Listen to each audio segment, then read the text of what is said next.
Welcome to Music She Missed, which chronicles my best friend's discovery of the songs and artists which impact our lives. I'm Alison. Hi, I'm Rachel, and I missed all the music. Thanks for joining us. The purpose of this podcast is to help you, Rachel, discover, learn, and appreciate new music, most of which you claim you've never heard. Exactly. I shock everyone, and including my best friend who loves music, every single week that I have not heard of this band, or I've not heard of this or that or whatever. So I'm excited to do this podcast and learn new things. Yeah, so the format of our podcast is every week I'll reveal a secret artist that you won't know about, and I'll question you about your familiarity of that artist. Then you have homework. I do. I have homework, and I listen to a Spotify playlist that you have constructed. Mm-hmm. It's usually about an hour's worth of music, and it's a collection of songs that are of the same band or artist. And then I get to listen to it for a week, and then after the week, we come back together, and we get to talk about what I liked, what I didn't like. Just discuss the history, interesting facts, and then you rate the band or artist again by how much you liked it. Your likelihood that you would listen to it again. Exactly. But before we do our big reveal, I have a question for you that I don't think I know the answer to. Who was your celebrity crush when you were 13? No one. What? I know. Now, I'll say it doesn't have to be a musician. It could be any celebrity. Okay, if it was anyone, it would maybe Prince William. Because he had blue eyes. That works. He counts. He's a dreamboat. Yeah. I guess that's why I did marry a man that has beautiful blue eyes. I'm sure. All right. So you have got to have someone, and it's probably a musician, that was plastered all over your walls. Well, I did have Beatles posters all over my walls. When I was 13, my main celebrity crush was Dave Duchovny as Fox Mulder on The X-Files. I totally guessed that. You did? And I think it's because we've lived with each other as roommates like 3 times, and we've been friends for like over 10 years, so. Yeah. Well, the reason that I was asking you about your celebrity crush is because that is related to the artist. Really? Revealed today. Prince William pulled out a CD? No. Did he really? No. Oh. But I didn't know. It is a common celebrity crush. Are we ready for the big reveal? I feel bad because then maybe I didn't choose them. I'm sure his feelings won't be hurt. Are you ready for the big reveal? Let's do the drum roll. Here we go. Okay. It's Justin Timberlake. Awesome. I actually know who this person is. You do? Well, I know a couple songs. Okay, this is a big deal because this might be the first time that you have actively said that you know songs by the artist in the reveal. Let's talk about Justin Timberlake. Okay, I brought up the heartthrob question because he was very cute. And he was on NSYNC. And he was in sync. Okay, you are right. So excited. Okay, so you know he was in sync. Uh-huh. What else do you know about Justin? Otherwise known as JT. Really? Oh, yeah, I knew that. He had bleached tips in his hair. In the NSYNC days. Okay, yeah, in the NSYNC days. Maybe. He's married to Jessica Biel. That is right. Who was in a movie. There's a bunch of movies that she was in, like Valentine's Day. I think that's one of my favorite ones with her in it, because she's just like underneath her desk just eating chocolate or something, because whatever. Anyways, it's a funny scene. Justin Timberlake is also sang a song called Cry Me a River. Yeah. I think it's a breakup song. Yeah. Sounds like it. And, SNL. He was super funny on SNL with something in his box.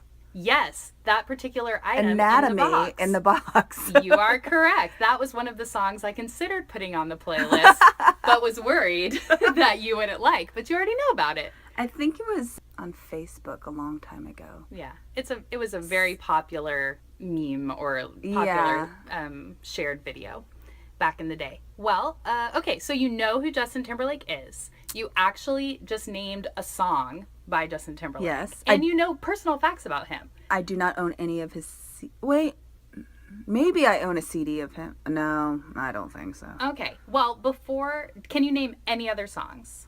Cry Me a River. Okay. Something in a Box. Okay. I feel like there should be a couple more that I should recognize. All right, I'll read some, and you can tell me yes, you've heard of that, or pass. Okay. Okay. Go for it. Senorita. Yes, I know that one. Wow, you're really excited about that. Well, I'm excited that I recognized it because Okay. Rock Your Body. didn't he sing that with NSYNC though? No. Okay, maybe that was all him. Okay, then I do know that song, but I thought it was just with NSYNC. Okay, yeah. Sexy Back. Yes, I know that song. Wow, you know a lot of these. Summer Love. No, pass. Suit and Tie. Yes, I know. Yes, I know that one. Can't Stop the Feeling. Pass. That's the newest one. Oh, no wonder. And it's a super bad earworm. You're going to be singing it all week. So, Rachel, it seems like you know a lot about Justin Timberlake. I'm actually quite proud of myself. You should be. So, let's rate your familiarity. Okay. 1 being you have never heard of this person or band before, which we know is not the case. 10 being, oh my God, they're your favorite and you have all their albums, blah, blah, blah. Where would you put your Justin Timberlake familiarity rating? I would say it's definitely above a 5. I So would maybe agree. like a 6 or 7 because I already like Justin Timberlake. I apparently didn't have him on my wall, but I like his music. I like his beat, and I'm pretty proud of myself. I'm proud of you too. So yeah, a 6 or a 7, probably a 7 Okay, because I'm pretty pumped about it. that sounds good. So, Rachel, you're going to spend the next week listening to Justin Timberlake. I have a collection of some of my favorite songs and some of his biggest hits, which you can see on our Spotify account, which is... Yes, Spotify user music she missed. Okay, Rachel, have a great week listening to Justin Timberlake. And for our audience, we'll be back in just a moment. Awesome.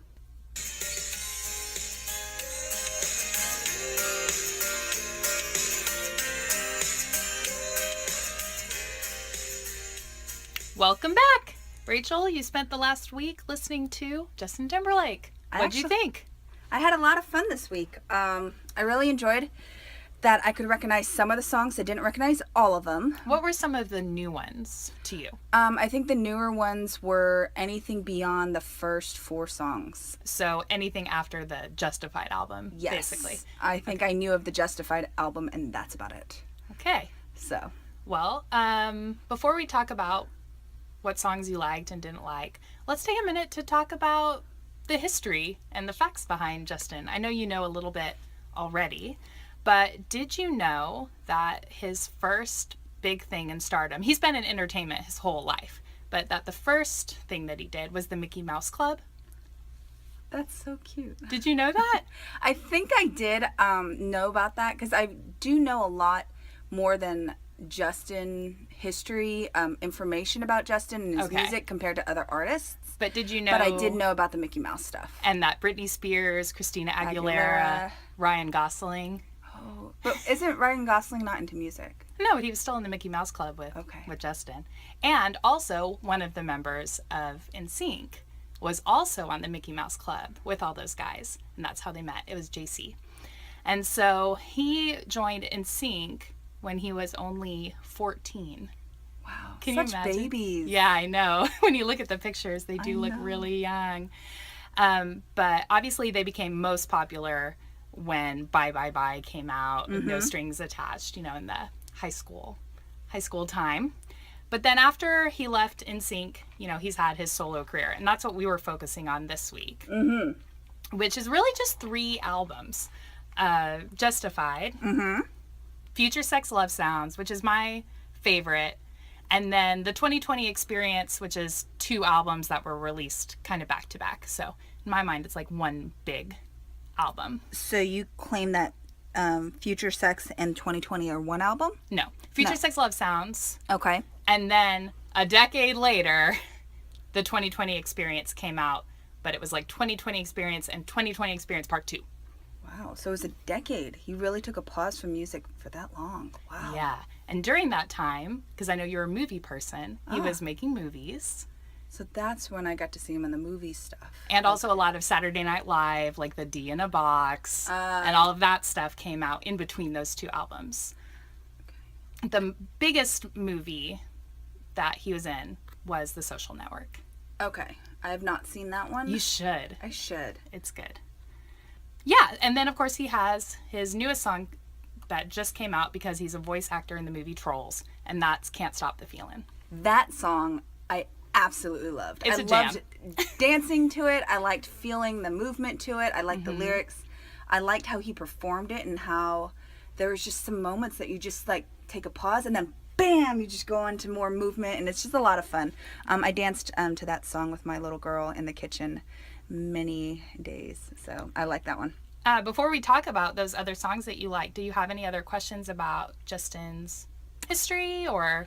I think like one of the things that you mentioned that he was friends with Mickey Mouse Club member, and just his, now that he's gone outside of NSYNC and just he's doing stuff on his own, does he ever do any collaboration with his former NSYNC guys? Or No. Okay. No. People have like called for a reunion, but nothing like that has ever happened. Okay, and it's not because of like bad relationships, but it has everything to do with just he wants to go on his own and stuff and enjoy music on his own club.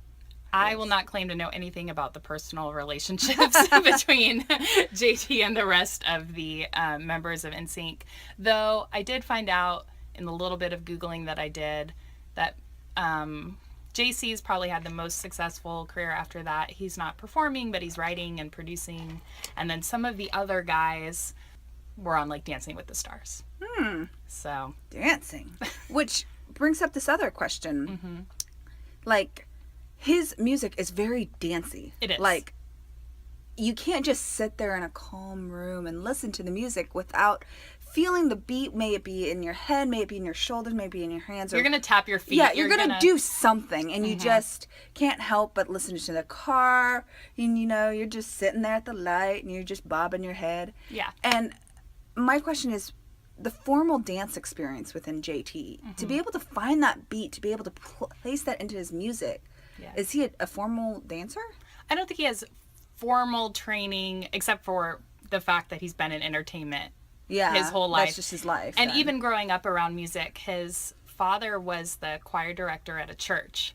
So he's really been around music his entire life. So, and if you think about joining a boy band when you're 14 and having professional people teach you those dance moves and for your music videos, for, you know, live performances, yeah, he has formal training, but not like he didn't go to dance school. Okay. You know what I'm saying? He wasn't like some people that have been in, that went to Juilliard. And No. Like okay, I didn't know. Nope. Okay, cool. Yeah. So let's talk a little bit about this music that made your feet tap. Do you have any least favorite songs? Listening to Suit and Tie. I liked the song, so it's not like I disliked it or anything. Yeah. I was kind of waiting as I was listening to this song, and I really hadn't listened to the song ever before this week, until this week. And so I was listening to the song, and I was kind of hoping for already that dance moment, and it wasn't there. And I was like, okay. Well, it's not that I disliked the song. It was just, JT, you kind of let me down. Yeah. Many reviewers had similar complaints about the 2020 experience, that it wasn't like his best work, especially if you compare it to Future Sex Love Sounds. That is so good and so danceable, and you can listen to that whole album. So I agree with you on that. But what about your most favorite songs? I know I mentioned before, Can't Stop the Feeling. I can't help but mention that one. That one's a great one. Okay, any and other then ones? Rock Your Body, Senorita. I know that I've heard those songs before because I was more familiar with the Justified album from Justin. Right. They still were very good at keeping me moving, keeping me wanting to continue to listen to him as an artist. Yeah. And so I really enjoyed him. Can I bring up a point about that Rock Your Body? Yeah. Did you recognize it from the Super Bowl with the wardrobe malfunction? No. Do you know about the wardrobe malfunction? That, I heard it was with Janet Jackson. Yeah. Or something like that. So, but I was not in the room when everyone was watching it, and I was just off somewhere else because we were, had a big party that Super Bowl. But because still. the halftime show is all about the music, and you don't pay attention to music, No. so you're like But it's getting not like chips I when pay he attention pulls to her the- shirt off. Yeah, it's and not there's like a I boob. pay attention to the football either, so. But you do know what the wardrobe Yes, malfunction is. with Janet Okay. Jackson. Just making sure you were aware of that.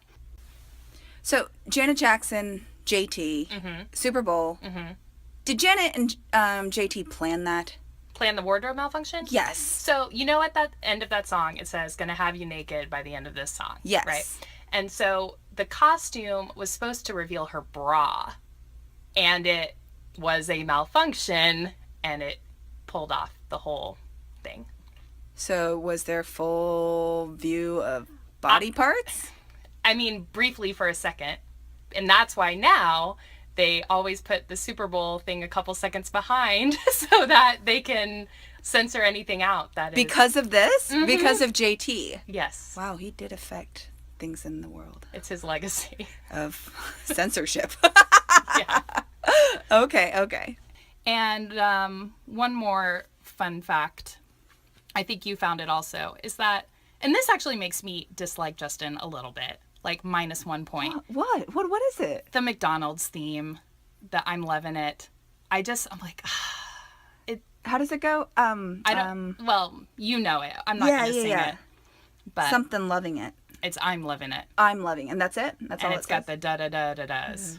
Yeah. Well, there's got some smooth singing and poppiness to it. It's just cheesy. Do you not like it because it's affiliated with McDonald's, or do you not like it? Yeah, okay. and I just know that it's an ad and it's not, I don't know. I'm just not a big fan of that. It's -1 point. That's okay. Do you have any more questions? I think one of the things that, as I was listening to JT, and I kind of am more familiar with JT as an artist compared to other artists out there, and so I wasn't really diving into him as a person because I kind of understood a little bit about him. Didn't need to dive too much into the lyrics because he's pretty open. It's not like Damn Girl is about his dog or something else. It's like, not a mystery. It's not a mystery here on his lyrics, but mostly about sex and love and maybe breakups and sex and love and breakups. Yeah.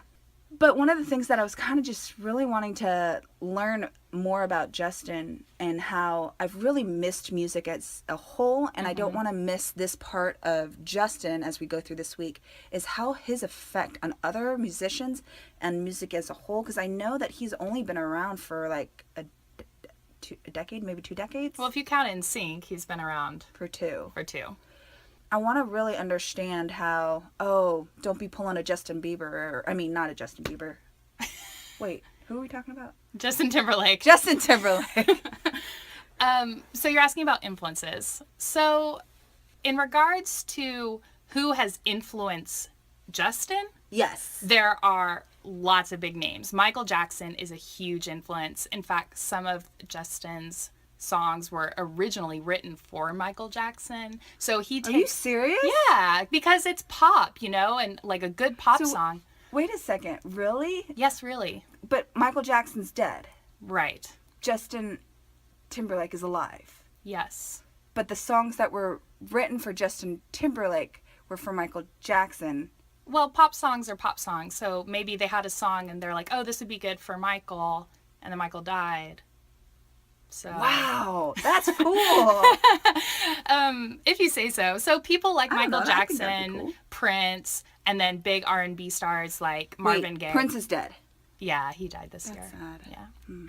But I don't know any of his songs. Wait. No. We're not talking about Prince. No, right we now. aren't.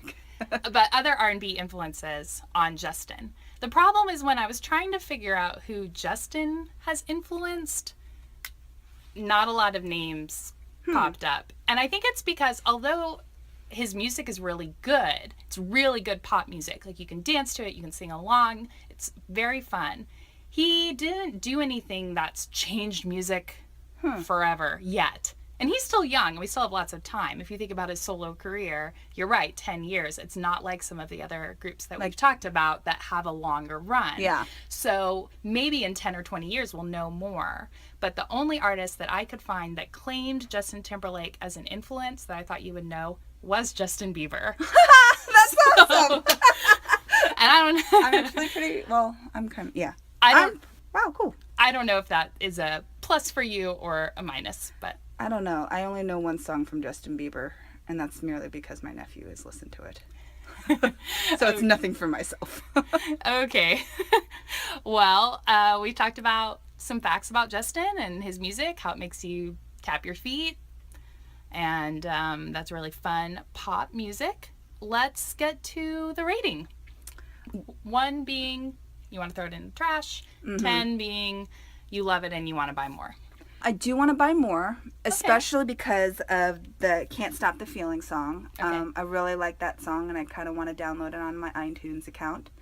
I think that's a fun song maybe for my alarm to wake up to. Yeah. Or at least, something to put my makeup on or something. Get out of bed. Yeah. But do I think I want to buy all of his albums? I don't know if that 2020 time period is really... There's some good songs on there. Yeah. It's just not quite the same. They're not quite the same. There is a difference between that album to his Justified album and also his latest stuff. So I would give him maybe 8.5, 9. That's pretty high. That is pretty high. That's high praise for JT. There's no songs in the collection of the Spotify account that you gave me that I didn't like. And most of them, the ones that weren't explicit, you listened to with your daughter and Yes. had fun dancing with them. Yeah. I had fun being able to recognize them into the stores. Like, that's one of the things that I just previously have not been able to do. I don't recognize the difference between, I don't know, Amazing Grace or Sexy Back. And I know those are two extremes. But you go into a restaurant, you sit there and you're like, oh wait, there's music. Well, Now I can recognize JT. Thanks to your week of listening to Justin Timberlake, you can now distinguish between Christian hymns and pop music. Congratulations. Yay, accomplishment. Accomplishment indeed. For our audience listening, if you would like to keep track of Rachel's accomplishments, you can like us on Facebook, follow us on Twitter at Music She Missed, and please rate us on iTunes so that more people can follow Rachel's discovery. Awesome. And then if you want to follow me on Spotify and listen to the music with me on that week, you're welcome to. And you can find us by Spotify:/user:/music she missed. Thanks so much for listening. Thanks so much and have a great week. Bye, bye, bye. Bye-bye.